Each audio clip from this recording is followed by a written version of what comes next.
Good morning, dear students. So, we are discussing about sectors of economy, and yesterday we started discussion regarding organized sector and unorganized sector. So, I give you detail regarding organized sector. तो किसको हम organized sector कहेंगे? In this sector, the work is assured and the condition and rules and regulation are fixed by government. Okay, and the employees are registered with government. तो वो organise sector है, जहाँ पे ये सब नहीं है वो अनऑर्गेनाइज सेक्टर है. फिर हमने किया था how to protect workers in unorganise sector. As I told you, in unorganise sector workers can be exploited easily, बड़े इजीली एक्सप्लॉइटेशन होता है. तो उसको हम कैसे रोक सकते हैं, कैसे प्रोटेक्शन कर सकते हैं, वो बातें हम लोग कर रहे थे. ठीक है. So come to page number 32.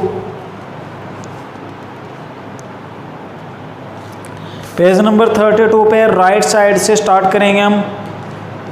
So we were discussing about the vulnerable class of those people who are vulnerable people, जिनको बड़ी इजीली एक्सप्लॉइटेशन हो सकता है. Okay, so who are these vulnerable people who need protection. किन लोगों को protection की ज़रूरत है? In the rural areas the unorganise sector mostly comprises of landless agricultural labourers. अब गांवों में जो अनऑर्गेनाइज सेक्टर है, किन लोगों के पास काम नहीं है या उनको अनऑर्गेनाइज सेक्टर में काम करना पड़ता है, वो है एग्रीकल्चरल लेबरर, जिनको सीजनल वर्किंग मिलता है, उनको फसल के टाइम पे काम मिलेगा, उसके बाद काम नहीं मिलता. Small and marginal farmers, sharecroppers and artisans such as weaver, blacksmith, carpenter and goldsmith. ठीक है. तो या तो वे क्या है, लैंडलेस लेबरर हैं जिनके पास ज़मीनें नहीं हैं या उनके पास बहुत कम ज़मीनें हैं, या फिर शेयर क्रॉपर्स यानी कि जो हिस्से पे खेती करते हैं, जैसे कि ज़मीन किसी और की है, खेती मैं कर रहा हूँ, तय हो गया भाई फसल कटने के बाद इतना फसल का शेयर मेरे को मिलेगा, ठीक है, मेरे काम के बदले में. या फिर वो सब लोग जो आर्टिजन्स हैं यानी कि कारीगर लोग हैं, चाहे वो कोई ब्लैक स्मिथ यानी कि लोहार हो, सुनार हो, या बुनाई करने वाला हो, जुलाहा हो. ठीक है. तो ये सब लोग किस में आते हैं? ये अनऑर्गेनाइज सेक्टर में आते हैं. Nearly 80% of rural household in India are in small and marginal farmer category. Rural area का 80% जो वर्किंग क्लास है वो किस में आता है? वो फार्मर एक्टिविटीज़ में इंक्लूड है. These farmers need to be supported through adequate facility for timely delivery of seed, agricultural input, credit, storage facility and market outlets. तो क्या है कि हम लोग उनको, ये जो छोटे किसान हैं, ठीक है, इनको टाइम पे क्रेडिट फैसिलिटी दे के, सीड पहुंचा के, फर्टिलाइज़र टाइम पे दे के, या मार्केट आउटलेट के बारे रिगार्डिंग फैसिलिटी दे के हम क्या कर सकते हैं, उनके लिए कुछ बेटर कंडीशन तैयार कर सकते हैं. In the urban areas, unorganized sector comprises mainly of worker in small scale industry. अब ये तो बात हो गई गाँव होगी. गाँव में ज़्यादा लोग खेती पे डिपेंड रहते हैं, तो खेती से जुड़ा हुआ ही जो लेबर क्लास है, या गांव में जो कारीगर टाइप के लोग हैं, छोटी मोटी दुकानें चलाते हैं, या लोहार वगैरह जो लोहे का काम करते हैं, ये सब अनऑर्गेनाइज सेक्टर में आते हैं. शहरों में कंडीशन थोड़ा चेंज हो जाते हैं. यहाँ पे स्मॉल स्केल इंडस्ट्री में काम करने वाले जो लोग हैं, कैजुअल वर्कर हैं. कैजुअल वर्कर हम उनको बोलते हैं जो रिस्की काम करते हैं, जैसे बिल्डिंग बन रही है, पेंटर्स हैं जो कई कई मंजिल चढ़ के पेंट करते हैं. ठीक है. और आप देखते हो इंडिया में ज़्यादा इक्विपमेंट्स का भी ख्याल नहीं रखा जाता. उनको 3-3 मंजिल वो ऐसे ही बस सीढ़ी लगा के पेंट कर रहे होते हैं, कोई ज़्यादा लाइफ सेविंग इक्विपमेंट वो नहीं लगा के रखे होते. So casual workers in construction, trade and transport etc and those who work as street vendors, या फिर वो लोग जो गांव गलियों में बेचने के लिए सामान आते हैं. हेड लोड वर्कर्स, जो सिर पर सामान रखकर बेचने आते हैं. Garment makers and rag pickers etc. ठीक है. जो कूड़ा कचरा बीनने वाले लोग हैं, इस तरह के लोग हैं जो कि अपने जो लेवलीहुड है वो चलाते हैं इन कामों से. Small scale industry also need government support for procuring raw material and marketing of output. इसके अलावा जो स्मॉल स्केल इंडस्ट्री है उनको सपोर्ट चाहिए गवर्नमेंट से कि टाइम पे उनको रॉ मटेरियल आ जाए और टाइम पे उनका माल जो है मार्केट में बिकने के लिए पहुंच जाए. गवर्नमेंट का सपोर्ट बहुत ज़रूरी है. ठीक है. अगर उनका गवर्नमेंट का सपोर्ट रहेगा, रोड व्यवस्था अच्छी रहेगी, तो उनका काम अच्छा चलेगा, जिससे वो ज़्यादा लोगों को जॉब प्रोवाइड करा सकते हैं. The casual worker in both rural and urban area need to be protected. Mainly जो फोकस करने वाला पॉइंट है वो है कैजुअल वर्कर, ठीक है। जैसे अब आप ज़रूर ऐसे केस आप सुनते हैं कि वहाँ मज़दूर जो है वो कुएं में दब के मर गया, या वहाँ मज़दूर जो है वो ऊपर से गिर के मर गया, या उसको चोट लग गई।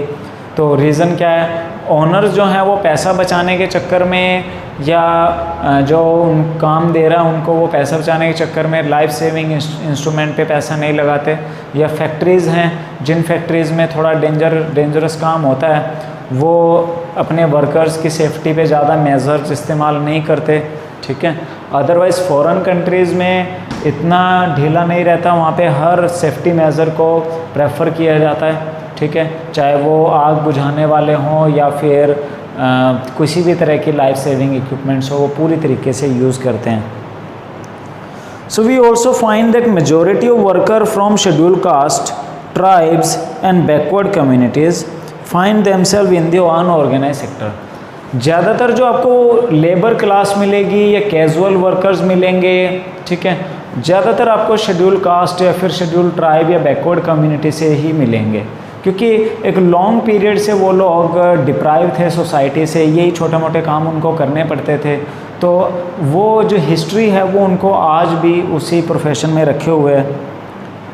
Beside getting the irregular and low paid work, these workers also face social discrimination, और इसी वजह से उनका जो सोशल डिस्क्रिमिनेशन है वो भी रहता है, ठीक है। भेदभाव देखने को मिलता है सोसाइटी में। Protection and support to the unorganised sector worker is thus necessary for both economic and social development. तो इसीलिए अनऑर्गेनाइज सेक्टर में जो काम करने वाले लोग हैं उनके लिए हमें सोशली भी और इकोनॉमिकली दोनों वेज से डेवलपमेंटल जो प्रोजेक्ट हैं, डेवलपमेंटल प्लान्स है वो लेके आने पड़ते हैं, ठीक है। तो इसीलिए टाइम टू टाइम गवर्नमेंट कुछ ऐसे प्लान लेके आती है जिसमें कि स्पेशली लोअर क्लास के लिए वो बेनिफिशियल होते हैं, ठीक है। बट फिर भी हालत उतनी अच्छी नहीं है जितना प्लान्स बना चुकी है गवर्नमेंट। 70 इयर्स इंडिपेंडेंस का हो गया, बट आज भी कंडीशन जो है वो कुछ खास सुधरी नहीं है, ठीक है। चलो, ये तो बात किसकी थी? Organise sector and unorganise sector की, ठीक है। तो कुछ फैक्टर्स हमने यहाँ से निकाल लिए। एक अगर मान लो डिफरेंस पूछ लिए जाते हैं आपसे इन दोनों के, तो एक डिफरेंस तो ये हो गया कि एक में क्या होता है, गवर्नमेंट कंट्रोल सिस्टम होता है, रजिस्ट्रेशन होता है एम्प्लॉय का, ठीक है। अनऑर्गेनाइज में नहीं होता। ऑर्गेनाइज में प्रॉपर जॉब करने वाले लोग होते हैं, ठीक है, या रजिस्टर्ड शॉप्स होती हैं, रजिस्टर्ड फार्म कंपनीज होती हैं। अनऑर्गेनाइज में छोटी मोटी रेहड़ियाँ लगाने वाले, ठीक है, peddlers, head load workers and casual workers, ये लोग आते हैं। इसके अलावा ऑर्गेनाइज सेक्टर में एक्सप्लॉयटेशन के चांसेस जो हैं वो कम रहते हैं, बट अनऑर्गेनाइज सेक्टर में एक्सप्लॉयटेशन के चांसेस बहुत ज़्यादा रहते हैं, ठीक है। अब हम आते हैं on the basis of in term of ownership, okay, यानी कि sectors in term of ownership. तो ऑनरशिप के बेस पे तो दो ही सेक्टर होंगे, या तो क्या होगा, पब्लिक सेक्टर होगा या फिर प्राइवेट सेक्टर होगा, ठीक है। पब्लिक सेक्टर मीनिंग जहाँ पे गवर्नमेंट कंट्रोल सिस्टम है, ठीक है। मान लो कोई कंपनी है वो गवर्नमेंट कंट्रोल्ड है तो उसको हम कहेंगे पब्लिक सेक्टर कंपनी, ठीक है। अगर कोई बिजनेस कंपनी या कोई बिजनेस प्राइवेट ऑनर्स हैं, उसके इंडिविजुअल्स हैं, ठीक है, तो उसको हम क्या कहेंगे, प्राइवेट सेक्टर कंपनी, ठीक है। तो सिंपल, ये तो इसमें ज़्यादा इतना अपने को सोचने की ज़रूरत नहीं है। चलो, another way of classifying economic activity into sectors could be on basis of who own asset and is responsible for delivery of service. So mainly who own assets, यानी संपत्तियाँ किसकी हैं, and who is responsible for services, यानी कि वो जो service है वो कौन प्रोवाइड करा रहा है, या जो गुड्स मेकिंग है वो कौन करवा रहा है, ठीक है। अगर गवर्नमेंट कंट्रोल्ड है तो वो पब्लिक सेक्टर है, अगर इंडिविजुअल्स या प्राइवेट पर्सनस हैं तो प्राइवेट सेक्टर है। In the public sector the government owns most of assets and provide all the services. तो पब्लिक में क्या होता है, गवर्नमेंट कंट्रोल होता है, यानी गवर्नमेंट ऑन एसेट्स, संपत्तियां गवर्नमेंट की होती हैं, ठीक है। जैसे मान लो भेल भारत हैवी इलेक्ट्रिक कंपनी है लिमिटेड, ठीक है, उसको BHEL, ये क्या है, पब्लिक सेक्टर कंपनी है, ठीक है। But on the other hand Reliance Jio Infocom, तो ये क्या है, रिलायंस जो कि किनकी, अंबानी, वो मेन उसके हेड हैं, ठीक है। तो ये एक प्राइवेट कंपनी है। In the private sector, ownership of assets and delivery of services in the hands of private individual or companies, ठीक है। Railways और post office in example of public sector, whereas companies like Tata Iron and Steel Company Limited और Reliance Industries Limited are privately owned company, ठीक है। अब जैसे post office है, railway है, या मान लो स्टेट में जो रोडवेज बसें होती हैं, जैसे हरियाणा रोडवेज की बसें या हरियाणा रोडवेज, ये क्या है, ये पब्लिक सेक्टर ऑर्गेनाइजेशंस हैं, ठीक है, पब्लिक सेक्टर ऑपरेटेड बिजनेस हैं। इस पे गवर्नमेंट क्या है, सब कुछ, ठीक है, वो जो संपत्तियां हैं, वो जो सब कुछ है, वो गवर्नमेंट का है, या फिर उसमें ज़्यादा हिस्सेदारी जो है वो गवर्नमेंट की है। मिनिमम जो है 51% का शेयर होल्डिंग होना चाहिए, यानी जिस भी कंपनी में, जिस भी ऑर्गेनाइजेशन में सरकार का 51% से ज़्यादा हिस्सेदारी है, वो क्या कहलाएगा, पब्लिक सेक्टर कंपनी कहलाएगा। जिसमें 51% से कम है या सारा जो पैसा लगा है वो प्राइवेट लोगों का लगा है, तो उसको क्या कहेंगे, प्राइवेट कंपनी कहेंगे, ठीक है। Simply we consider who own asset, संपत्तियाँ किसकी हैं। Activities in the private sector are guided by the motive to earn profit. Private sector का मेन टारगेट क्या होता है, प्रॉफिट, उनको प्रॉफिट चाहिए। पब्लिक सेक्टर का जो मेन मोटो होता है वो प्रॉफिट नहीं होता, वो वेलफेयर ऑफ द पीपल होता है, लोगों का वेलफेयर के लिए काम करते हैं, ठीक है। अब अगर मान लो बसें हैं, प्राइवेट बस वाला क्या करेगा, जब तक भरेगी नहीं चलेगा नहीं, या फिर अगर चलो उनका टाइम भी डिसाइडेड है तो वो क्या करेगा, उसको बस स्टैंड से निकाल के बार बार रोकता हुआ जाएगा ताकि उसको पैसेंजर्स मिल जाएं, ठीक है। बट जो गवर्नमेंट बस होएगी, रोडवेज की बस होगी, वो अपने टाइम पे चल पड़ेगा, उसे कोई परवाह नहीं है, चाहे कितना भी पैसेंजर हो, वो अपने टाइम से निकल जाएगा। तो उनका जो मेन मोटिव है वो क्या है, वो वेलफेयर करना है। To get such services we have to pay money to these individuals and companies. The purpose of the public sector is not just to earn profit. Government raise money through taxes and other ways to meet expenses on the services rendered by it, ठीक है। तो क्या है कि to get such services we have to pay money, हमें पैसा तो पे करना पड़ता है। अब चाहे तुम प्राइवेट बस में बैठो, चाहे सरकारी बस में बैठो, टिकट तो लगेगा, ठीक है। बट प्राइवेट इंडिविजुअल्स का मेन टारगेट होता है प्रॉफिट अर्निंग, बट गवर्नमेंट जो है वो सिर्फ प्रॉफिट अर्निंग के ऊपर काम नहीं करती, क्योंकि गवर्नमेंट की इनकम जो होती है वो टैक्सेस से होती है, ठीक है, वो टैक्स कलेक्ट करके पैसा कमाती है। तो अगर यहाँ थोड़ा बहुत घाटा आ भी गया तो कोई प्रॉब्लम नहीं, मेन क्या है, लोगों को सर्विस तो मिल रही है ना। Modern day government spend on a whole range of activity. What are these activity, why do government spend on such activity, let's find out. तो क्या अभी गवर्नमेंट जो है बहुत सारी एक्टिविटीज़ पे पैसा खर्च करती है, तो हम देखते हैं क्या क्या एक्टिविटी हैं।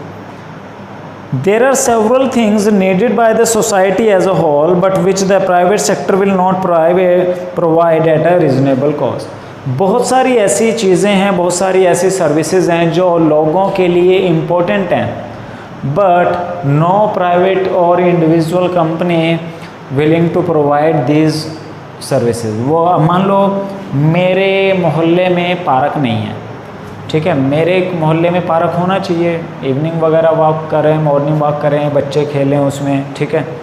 अब अगर मैं किसी प्राइवेट कंपनी को बोलता हूँ भाई यार पार्क बना दो, तो वो नहीं बनाएंगे। क्यों नहीं बनाएंगे, उनको क्या प्रॉफिट है पार्क बनाने से, ठीक है।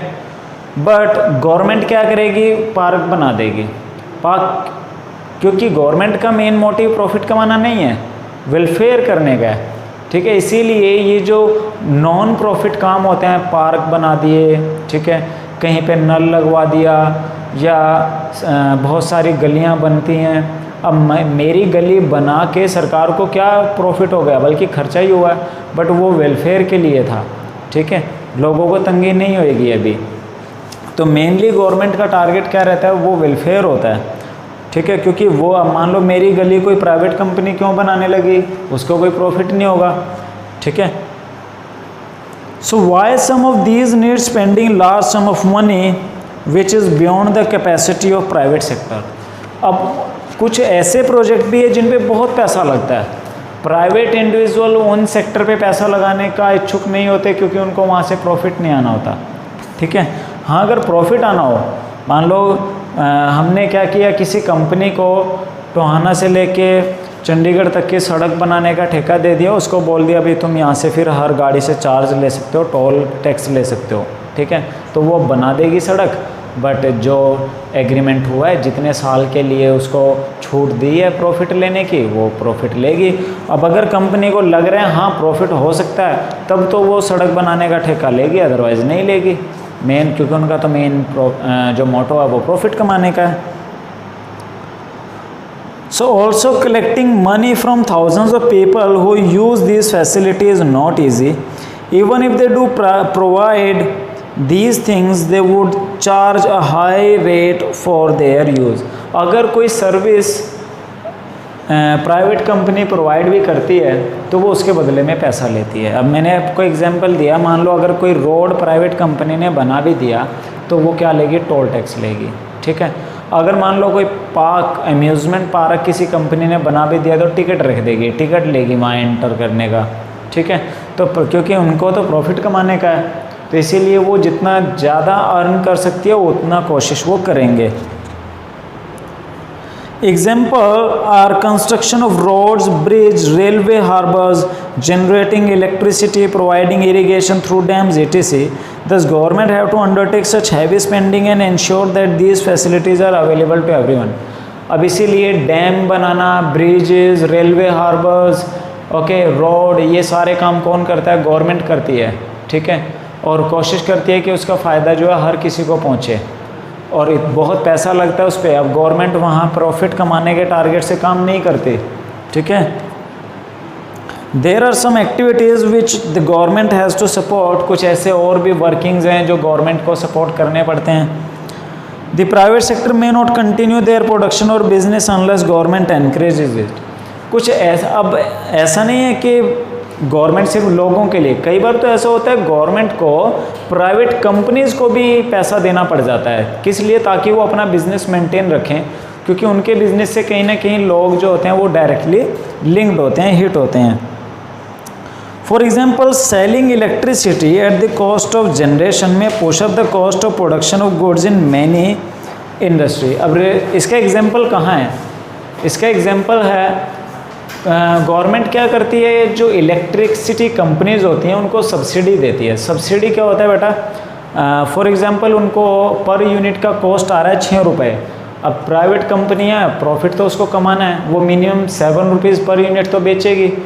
बट अगर इलेक्ट्रिसिटी महंगी होगी तो ऑल ओवर इंडस्ट्री पे उसका इफेक्ट देखने को मिलेगा और हर तरफ रेट जो है वो इंक्रीज़ हो जाएंगे। तो गवर्नमेंट क्या करेगा, 2 रुपये या जितना भी गवर्नमेंट को रिजनेबल लगता है उतना प्राइवेट कंपनी को सब्सिडी देगी, ताकि वो रेट कम करे, क्योंकि वो रेट कम करेगी तो ऑल ओवर इकॉनमी पे उसका जो पॉजिटिव बेनिफिट है वो देखने को मिलेगा, ठीक है। अब उस कंपनी में गवर्नमेंट की कोई हिस्सेदारी नहीं थी, कोई शेयर होल्डिंग नहीं थी, फिर भी गवर्नमेंट ने उस कंपनी को पैसा दिया। क्यों दिया, ताकि लोगों को पॉजिटिव बेनिफिट मिले, ठीक है। तो इसीलिए सब्सिडी गवर्नमेंट जो है बहुत सारे सेक्टर्स में बहुत सारी कंपनीज़ को सब्सिडी प्रोवाइड कराती है। So many units, especially small scale units, might have to shut down. Government here step in by producing and supplying electricity at rates which these industries can afford. So government has to bear part of the cost. अगर government उस company को subsidy ना दे या government उसका कुछ खर्चा ना उठाए तो रेट महंगा होने की वजह से हो सकता है कुछ स्मॉल स्केल इंडस्ट्रीज़ हैं या स्मॉल स्केल शॉप्स हैं, उनको तो कॉस्ट इतना पड़ जाए कि वो अपना बिज़नेस ही मेंटेन ना कर पाएँ, तो उनको तो बिज़नेस छोड़ना ही पड़ेगा। अब अगर वो कंपनी या फैक्ट्री बिज़नेस बंद करती है तो वो कोई अच्छी बात नहीं है। तो इसीलिए गवर्नमेंट क्या करती है, उस कंडीशन से बचने के लिए पहले ही कुछ कॉस्ट जो है अपने ऊपर उठा लेती है, ठीक है, जिससे कि क्या है वो सिस्टम मेंटेन रहता है। Similarly the government in India boys wheat and rice from farmer at fair price. अब आप एक चीज़ और देखो, इंडिया में जब वीट एंड राइस यानी फूड जो आइटम्स हैं वो जब खेत से कटती हैं तो उसको मेजर लेवल पे गवर्नमेंट ही खरीदती है, ठीक है, और वो भी एक प्री अनाउंस्ड प्राइस पे। 9th क्लास में आप ये चैप्टर पढ़ के आए थे जिसमें MSP का जिक्र हुआ था, ठीक है, मिनिमम सपोर्ट प्राइस का। तो एक फेयर प्राइस पे खरीदती है, उसके बाद क्या करेगी, उसको एक लेवल रेट पे ही बाद में जनता में बिकता रहेगा। अब गवर्नमेंट को क्या ज़रूरत है वीट को एक फ़िक्स प्राइस पे ख़रीदने का या राइस को एक फ़िक्स प्राइस पे ख़रीदने का? क्योंकि अगर मान लो वीट को वो जनरल मार्केट में रेट पे छोड़ दे तो वीट का प्राइस भी मार्केट प्राइस के हिसाब से तय होने लग जाएगा और वीट के प्राइसेस बढ़ जाएंगे। और जब कोई फेमाइन हो या कोई ऐसा संकट का टाइम हो, ऐसे कंडीशन में वीट के प्राइसेस बहुत ज़्यादा बढ़ सकते हैं, लोग काला बाजारी कर सकते हैं, जिससे कंडीशंस और ज़्यादा वर्स हो जाएंगी और ज़्यादा ख़राब हो जाएंगी। इसीलिए गवर्नमेंट इन आइटम्स को अपने कंट्रोल में रखती है और ख़ुद ही खरीदती है और फिर बाद में लोगों को बेचती है। या तो वो जैसे जिन लोगों को राशन डिपो होते हैं तो राशन डिपो के थ्रू सामान या फूड आइटम्स मिलते हैं, या फिर टाइम टू टाइम वो रिलीज़ करती है, ठीक है। Thus it store in its godowns and sell at a lower price to consumer through ration shop। तो वो पहले एक बार खरीद के उसको गोडाउन्स में स्टोर कर लेती है, फिर उसको राशन शॉप्स के थ्रू बेचती है। So you have read about this in the chapter on food security in class 9। Food security in India में आप ये पढ़ के आए हो last year. So the government has to bear some of the cost. In this way the government supports both farmer and consumer। तो इससे दोनों को बेनिफिट है, फार्मर को उसका प्री फिक्स प्राइस मिलता है और कंज्यूमर को बेनिफिट ये है कि कंज्यूमर को डर नहीं है कि गेहूं का दाम बढ़ जाएगा घट जाएगा, नहीं, जो रेट है वो उसी के आसपास ही घूमता रहेगा, हद मार के 1-2 रुपए ऊपर नीचे हो सकता है। There are a large number of activity which are the primary responsibility of government. The government must spend on this। और कुछ काम तो प्योरली ऐसे हैं जो गवर्नमेंट को ही करने पड़ते हैं, गवर्नमेंट को अपने लेवल पे करने ही पड़ेंगे, ठीक है। अब मान लो कुछ अपने इंडिया में बहुत सारे ऐसे लोग हैं जो बिल्कुल पुअर सेक्शन से आते हैं, प्राइवेट स्कूल वाले उनको एजुकेशन नहीं दे पाएंगे क्योंकि प्राइवेट स्कूल अपने खर्चे दिखाएंगे और वो उनको नहीं लेंगे। तो ऐसे में गवर्नमेंट का रिस्पॉन्सिबिलिटी बनता है कि वो हर पर्सन तक एजुकेशन पहुंचाए, क्योंकि हमारा कॉन्स्टिट्यूशन भी राइट टू एजुकेशन देता है। तो इसीलिए गवर्नमेंट स्कूल्स ऑपरेट होते हैं जहाँ पे फ्री ऑफ कॉस्ट एजुकेशन मिलता है। So providing health and education facility for all is one example. We have discuss some of these issues in first chapter, ठीक है। हेल्थ एंड एजुकेशन जो सबसे मेन इंपॉर्टेंट इंडिकेटर्स हैं growth and development के, जो कि बहुत ज़रूरी रहते हैं किसी भी पर्सन के लिए। We running proper schools and providing quality education, particularly elementary education. Elementary education बोलते हैं जो प्राइमरी एजुकेशन होता है। Particularly elementary education is the duty of government. India size of illiterate population is one of the largest in the world. अब India में वैसे ही illiterate यानी कि अनपढ़ों की जो नंबर है, अनपढ़ों की संख्या बहुत ज़्यादा है दुनिया में। तो ऐसे में गवर्नमेंट का ड्यूटी बनता है कि वो कम से कम प्राइमरी एजुकेशन तो हर लोग, इसीलिए गवर्नमेंट ने प्राइमरी एजुकेशन बिल्कुल फ्री किया है। 14 साल तक के बच्चे के लिए स्कूल जाना ज़रूरी कंपलसरी किया है और वो भी फ्री, कोई पैसा नहीं लिया जाएगा। इवन प्राइवेट स्कूलों में भी कुछ सीटें रिज़र्व की जाती हैं पुअर सेक्शन के लिए, गवर्नमेंट उसको फंड देती है उसके लिए। So similarly we know that nearly half of India's children are malnourished and a quarter of them critically ill। और इसी तरह इंडिया में बहुत बड़ा एक सेक्शन है पॉपुलेशन में जो malnourished है यानी कि कुपोषण का शिकार है। तो इसी वजह से गवर्नमेंट सरकारी स्कूलों में एक टाइम का खाना देती है जिसको कि मिड डे मील बोलते हैं हम लोग। सो मिड डे मील का मेन जो रीज़न था वो यही था कि जो गवर्नमेंट स्कूलों में बच्चे आते हैं वो पुअर सेक्शन ऑफ सोसाइटी से आते हैं। सो गवर्नमेंट ने एक टाइम का खाना अपनी रिस्पॉन्सिबिलिटी पे उनको दिया है, ठीक है, ताकि जो न्यूट्रिशन है वो उन लोगों को मिले। So we have read about infant mortality rate, ठीक है। इसके अलावा इन्फेंट मोर्टेलिटी रेट अब प्राइवेट हॉस्पिटल इस बात की केयर बिल्कुल नहीं करेंगे कि इन्फेंट मोर्टेलिटी रेट बढ़ रहा है घट रहा है, उनके पास कोई भी प्रेग्नेंट वुमेन आएगी वो अपना चार्ज वसूल करेंगे, चाहे वो दे सकता है या नहीं दे सकता है। तो इसीलिए गवर्नमेंट इसके लिए रिस्पॉन्सिबिलिटी लेती है और गवर्नमेंट ने प्रेग्नेंट वुमेन का जो ट्रीटमेंट है अभी गवर्नमेंट हॉस्पिटल्स में फ्री ऑफ कॉस्ट होता है, वो भी पूरा टाइम पीरियड तक रहता है। तो उसका भी रीज़न, और गवर्नमेंट बहुत सारे इंजेक्शंस हैं जो फ्री लगाती है, वो भी इसीलिए ताकि कोई क्रिटिकल इलनेस में ना आ जाए, बीमार ना हो, पोलियो की दवाई फ्री पिलाती है। तो कोई प्राइवेट सेक्टर में प्राइवेट इंडिविजुअल प्राइवेट कंपनी इस तरह की दवाइयाँ फ्री नहीं देगी ना पिलाएगी, क्योंकि उनका मेन मोटिव प्रॉफिट है। बट गवर्नमेंट का मेन मोटिव क्या है, वो वेलफेयर है। तो इसीलिए इस तरह के काम जो करने पड़ते हैं वो गवर्नमेंट को करने पड़ते हैं। The infant mortality rate of Odisha 52 और Madhya Pradesh 55 is higher than some of the poorest region of the world, and government also need to pay attention to aspect of human development such as availability of safe drinking water, housing facility for poor and food and nutrition। और government का responsibility बनता है कि वो सबको safe drinking water, साफ पानी पहुंचाए, खाना पीना उन तक पहुंचे। It is also the duty of government to take care of poorest and most ignored region of the country through increasing spending in such areas। और गवर्नमेंट का ही रिस्पॉन्सिबिलिटी बनता है कि जो एरिया बिल्कुल पुअरेस्ट हैं, बिल्कुल गरीब इलाके हैं, जहाँ तक इंडस्ट्री का सेटलमेंट नहीं है, तो वहाँ तक भी कुछ जॉब्स क्रिएशन के रिगार्डिंग या उन पर पैसा खर्च करे, ताकि वहाँ की इकॉनमी में भी कुछ जो रनिंग है वो बढ़े। ठीक है, तो इसीलिए गवर्नमेंट का रिस्पॉन्सिबिलिटी बहुत इम्पोर्टेंट है। गवर्नमेंट अपने प्लान्स को बिल्कुल विड्रॉ नहीं कर सकता, पूरी तरह से प्राइवेटाइजेशन पॉसिबल नहीं है, क्योंकि अगर हम कंप्लीट प्राइवेटाइजेशन करते हैं तो जो लोगों का वेलफेयर है उस पर कोई कंसंट्रेशन नहीं होगा। सो वेलफेयर का कंसंट्रेशन ओनली गवर्नमेंट ही करेगा। तो यहाँ पे पब्लिक सेक्टर जो है वो इम्पोर्टेंट होता है। तो अगर आपसे क्वेश्चन आता है why public sector is important in India, India के केस में पब्लिक सेक्टर का बहुत मेजर इंपॉर्टेंस है। ठीक है, तो आप ये सारे जो पॉइंट्स हमने डिस्कस किए हैं ये यहाँ पे मेंशन करोगे। ठीक है, तो बेटा ये था हमारा chapter number 2 sectors of economy. तो हमने पहले पढ़े थे 3, प्राइमरी, सेकेंडरी, टर्शरी, फिर हमने ऑर्गेनाइज एंड अनऑर्गेनाइज पढ़ा है, फिर हमने प्राइवेट एंड पब्लिक सेक्टर पढ़ा है। तो ये हमारा चैप्टर कंप्लीट हो गया। इसके एनसीईआरटी क्वेश्चन आंसर आपको राइट करके अपलोड करना है। ठीक है, ओके, थैंक यू।